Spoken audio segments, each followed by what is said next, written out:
Thank you very much. Good afternoon, everybody. My name's Martin Overton.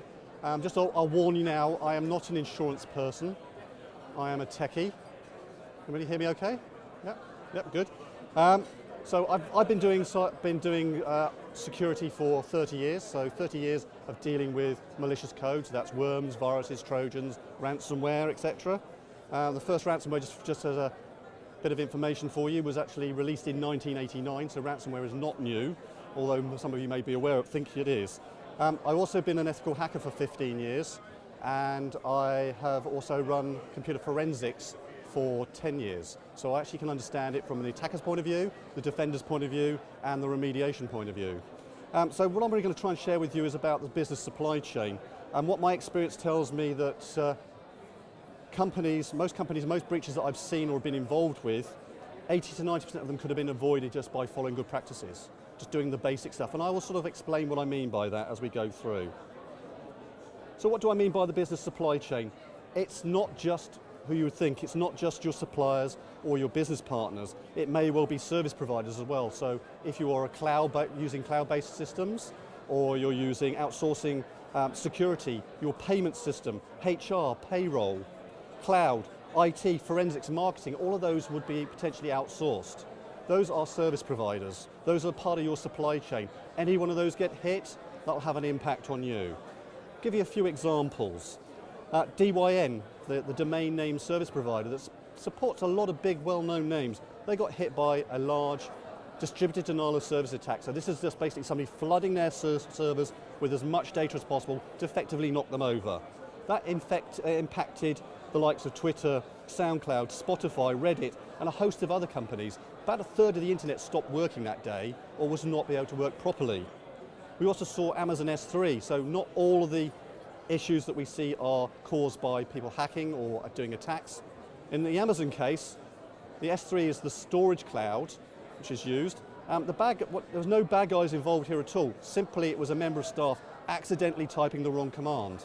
And they actually took down, again, about a third of the internet that was reliant on the infrastructure.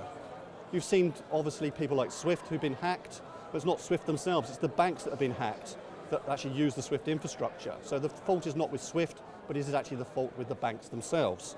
And then we had things like NotPetya last year. This is a piece of ransomware, now been attributed to the Russian government, mainly designed to hit out at Ukraine. It infected a particular piece of software called MEDOC, which is a tax software for Ukrainian businesses, but widely used outside of Ukraine as well. The initial impact was with MEDOC. An infected update was sent out to all the people that use it. That then started the NotPetya infection, and that then spread beyond Ukraine. We saw it hit very, very large shipping companies, logistics companies, all sorts of other companies. And then we have Honda. So back to the more manufacturing point, they were hit by WannaCry, which came in June of last year, and they actually stopped production of cars in Japan for one day. That was basically stopped production of over 1,000 cars. So that's a significant impact. So let me give you some tips. So these are 7 tips in 7 minutes that I've been asked to do. So don't forget the basics. Focus very much on scanning, because the bad guys will scan your infrastructure. They will actually test your infrastructure. And as an ex-ethical hacker, that's exactly what I would do. I would test your infrastructure, find the holes, identify the weaknesses, and then use those to break into the infrastructure. Do your patching. Make sure you put your patches in place. A lot of this stuff is reliant on known vulnerabilities, known holes in operating systems and applications. Harden the configurations of your systems, because those are really important. You can have the best technology in the world, but if you have the firewall rule set up as to allow everything in and everything out, you may as well not have your firewall. And believe me, I have seen that in real companies. Passwords.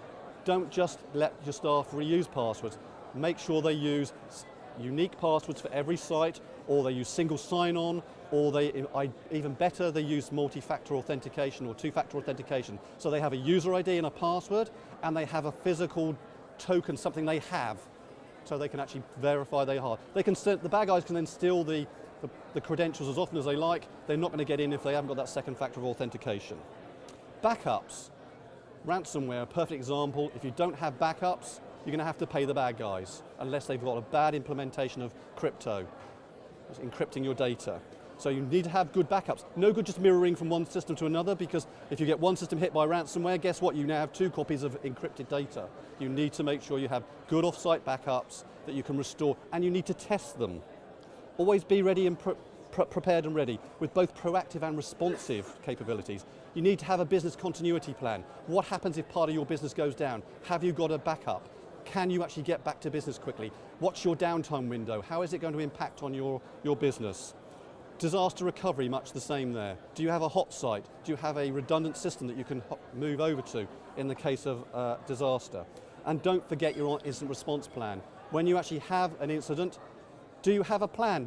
That is your script, your Bible of how to actually deal with this incident. The people to involve, be it your local staff, your third-party providers, your network provider, law enforcement, maybe insurance, etc., etc. You need to have those in place. If you haven't got one, you need to have one.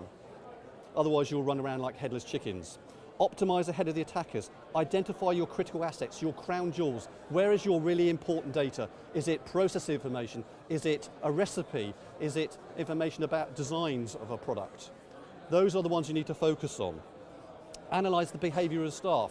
I mean, you may well say, well, okay, that's strange. Why is Fred from packaging signing in at 2 o'clock in the morning from an IP address in China? If you understand where people should be signing on and what the normal network traffic is, you can do something about it. You can identify potential attacks and potential breaches. Spot anomalies.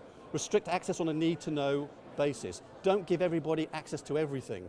Very much focus it on these people need access to these systems only. Day-to-day best practices. Number 4, use strong passwords, encryption, multi-factor authentication.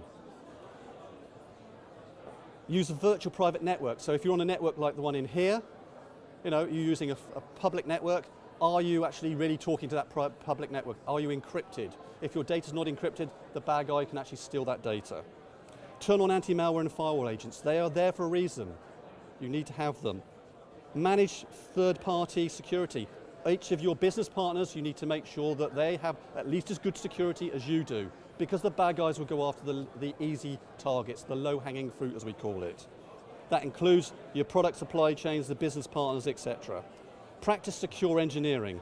You need to, if you actually have a product where you have technology involved, you need to make sure that security is baked in from day one. Don't add it as an afterthought afterwards, because it will either be inferior or you may hard code passwords and user IDs in, and the bad guys will actually find those and use those against you.